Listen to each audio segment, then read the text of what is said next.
Hi Internet, and I'd like to welcome my new subscribers to my channel. So I'm hoping that you guys will help leave comments and let me know what exactly you guys like to see from me. That way I can reflect more, and instead of making a bunch of different videos, I can start focusing more on one subject, because I know that I'm still trying to find my place here on YouTube. But I do want to definitely get into discussions about the plus size debate or the fat debate, or just it's like just whatever we want to call it nowadays. So I don't know how many of you actually sat through my last video. I know it was long, but believe it or not, it used to be longer. So I'm going to try and actually bring in some other things I did not bring up in that video.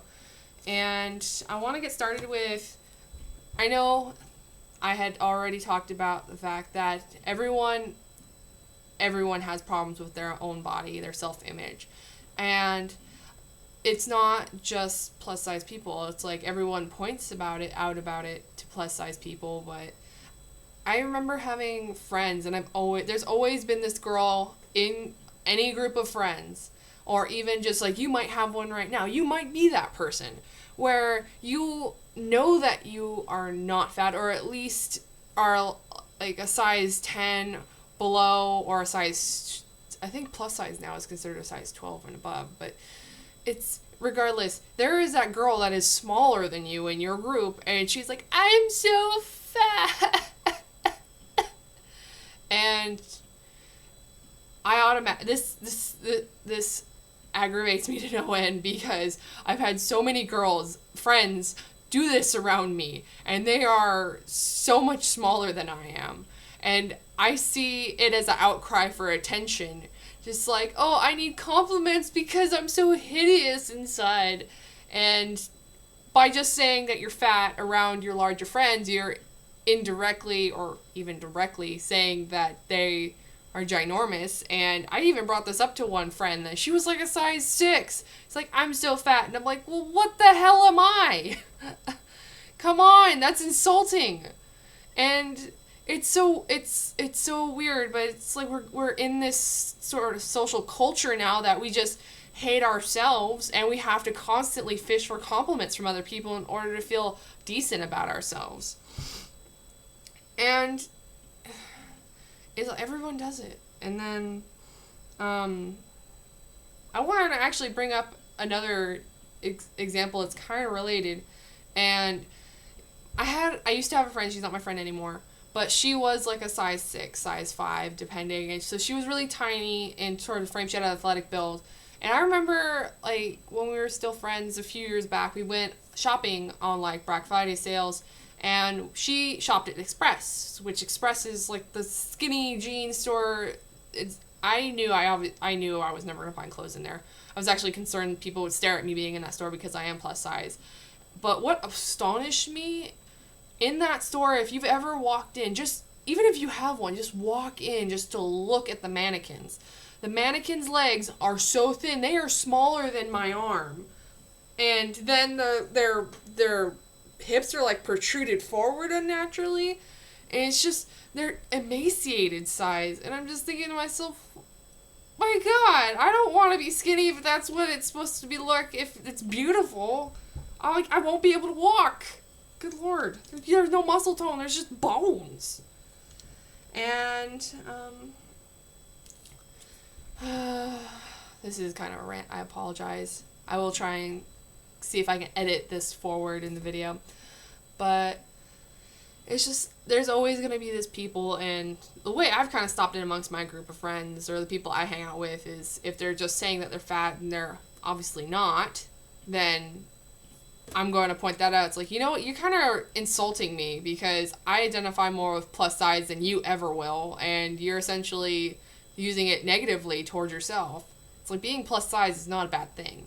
Heck, honestly, whatever makes you stand out makes you beautiful. I was talking about independent exoticness, where if beautiful was one thing, one definition, one bulleted sentence, it would be one image, and we'd all look the same, and it wouldn't be beautiful, it'd just be normal. And that's the point I want to make. It's like, if you honestly thought one other person's image was more appealing than another, everyone would strive to that. And I even look at this now because occasionally I do partake in the guilty pleasure of reality TV, and they'll do this kind of span out of looking at these girls that are at the or that go out, or just these really superficial, like high maintenance women, and I'm looking at them, and I remember once I was watching a show and I was trying to figure out who was who, and I had been watching the show for quite a while. It's like I can't recognize them. They all look the same. And it's really, if you just identify with one thing that makes you that think is beautiful because other girls are doing it, you're gonna look like this mass of dummies or Barbie dolls walking around at wherever you go. And maybe that's another issue with men just assuming that you're there just to get in bed with them, because you are all identifying with one image, and therefore there's no individuality. So how are they going to identify you as a human being? Which, that may have been a little bit out there, but I'm on a rant, so keep going. And I was actually having my own like conspiracy theory notion. Don't even take this seriously. But I wondered if it's similar to what people think about cancers, for example. It's easier and it's more profitable to treat something rather than cure it. So here in the United States, we have so many plus size people that we should assume, with how many of us are plus size or fat, that this should be more market towards us. There should be selling more clothes in our sizes, more fashionable stuff. They could really rank up the bucks if there was like a lot more designer clothes that were fitted for plus size people. But I was actually thinking about, especially with the Abercrombie and Finch incident, that some of these brands are probably very selfish and don't want their international markets to be flooded by a plus size image of their clothing, because in a lot of countries it's still thought of a taboo thing.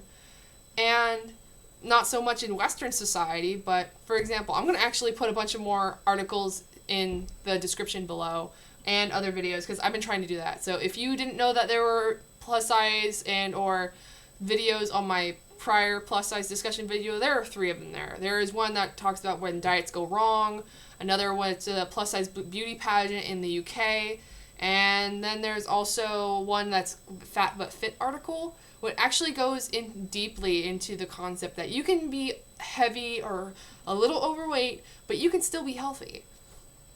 And I really liked the plus size beauty pageant for the UK because it went into that it went into the fact that they did not strictly look for people of a appealing body type. They looked for someone that carried themselves well, behaved appropriately, and was very confident. They wanted somebody like that as the face of their pageant.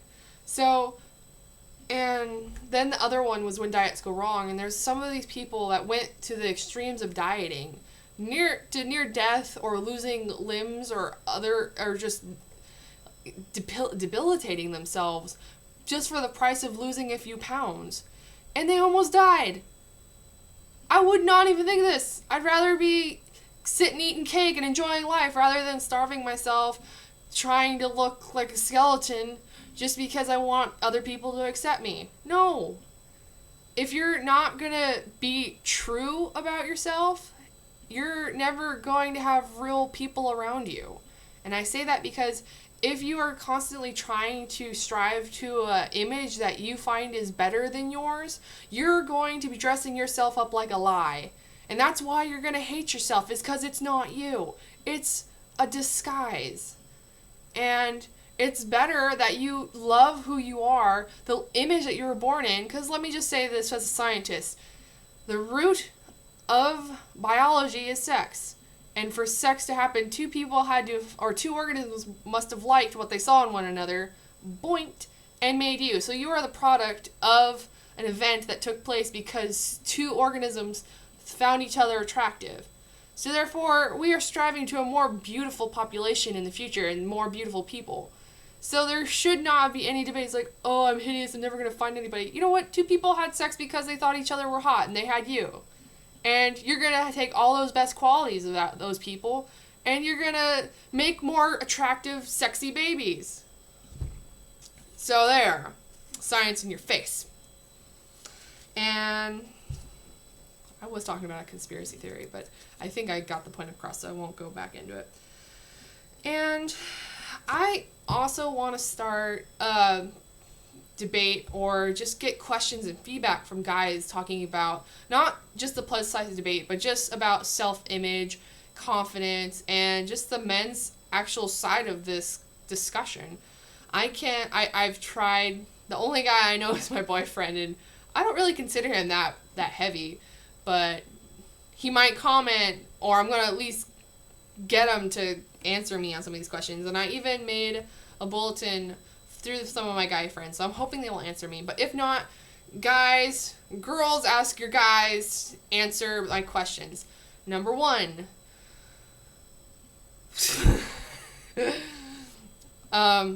Well, just give me some stories, first of all. Any stories that you have talking about your confidence, how you feel about your body, your own skin, your confidence. What do you think is actually what is men consider to be attractive towards women, or your just demographic of your what you're into, and also how far you feel you go into terms of fashion or styling yourself. And I guess any more comments, questions, suggestions, please leave below. Love you guys. Bye.